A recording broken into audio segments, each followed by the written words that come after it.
Okay, we're going to be, first of all, be doing a GTube feeding on this patient, and then we will place an NG.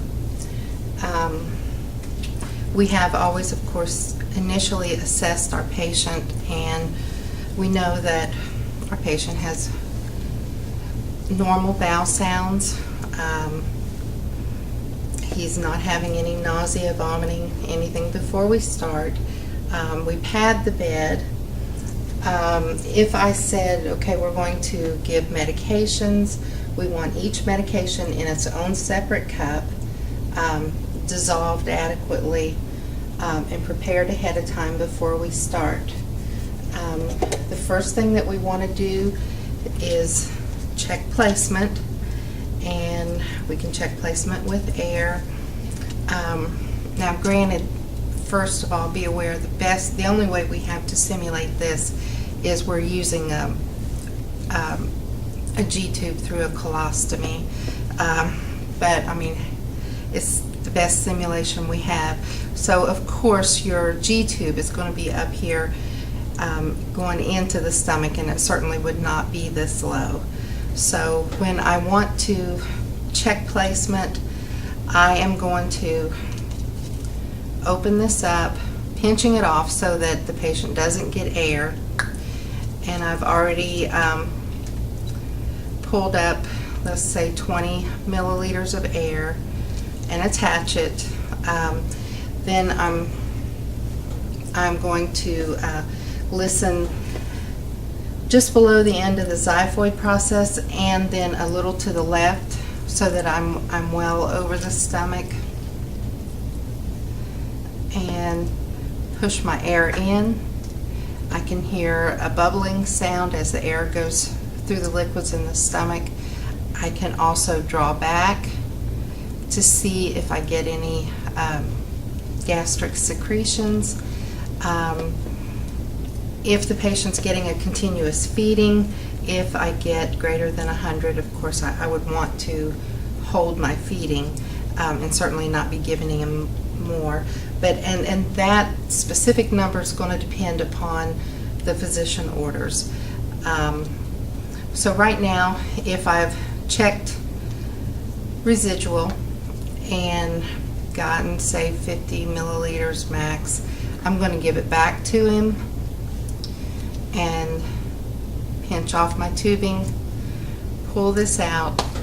I may have maintained a scant amount of secretions in the end of this, so that I might want to check with some type of paper. A lot of times we'll use nitrazine paper because it gives you the different pH, and I want to make sure that I've got a low number. One student said go for the gold, so if it turns blue, you've got the wrong type secretions. So anyway, I have checked my placement. All tube feedings you want to do by gravity. You don't want to push. So I'm going to remove my plunger, pinch off my tubing again so that my patient doesn't get air, and hold my pinch. First thing I want to do is to flush, and let's say I'm going to use 30 milliliters, and I just basically am assessing to see that everything runs smoothly. I will say that this is pretty open. It runs a whole lot faster than it does on a patient. So grab it before it gets to the end, because again, you don't want your patient to get air. So I've assessed that it does run smoothly. The first thing then I want to do is do a medication, and I want to kind of slosh it around a little bit, make sure that if there's any particles, I've got them floating, but I've tried to get them as dissolved as I possibly can. So I'm going to let my medication run in and catch it so they don't get air. Do a flush. I'm going to flush from my same container so that, again, if I left any particles of medication, I'm able to retrieve them here, get them floating in the water, and put that in. Let it run in, again, by gravity. Now, there's times when you have difficulty getting it to run, and it's usually your initial flush that you might have difficulty with. If you need to, sometimes to get it going, you can just kind of stick your plunger in the top and kind of give it a little nudge, and it should go on. If you totally can't get nothing to run, a lot of times Coca-Cola will work, so I would have to then get a container, pour out what I've got in here, and then pour some Coke in here and see if I can get it to clean itself out with that. But anyway, back to what I was doing. I have another medication, and swirl it around some, pour it in, let that run. And so all of that runs in. Rinse my cup, swirl it around again to get any secretions that might have not been caught the first time, and pinch that off. Again, it would not run quite so quickly. Usually what you have is a little more viscous, and this again is the closest simulation we can come up with. So I'm keeping track of the medications I've put in, the flushes I've done. I've done an initial flush with 30. I did 2 medications, 30 each, and then 2 flushes, 30 each. So what, 120, that's 150.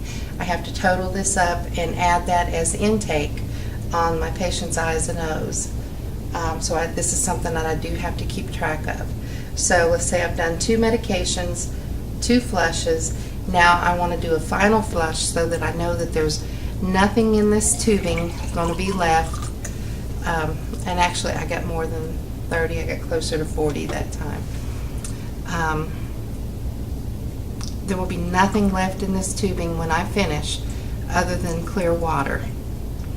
Okay, I pinch it off, remove it, and I'm done. Okay, now you guys know I had gloves on during that whole procedure. Okay, so much for your tube feedings. Then total up your intake, and you're going to be documenting your total intake, how your patient tolerated the feeding.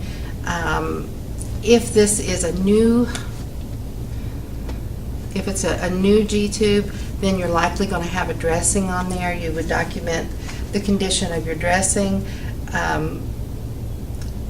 and if the condition of the site. Again, if it's new, you might want to roll that in your fingers a little bit so that it doesn't adhere to the wall of the opening of that stab wound there.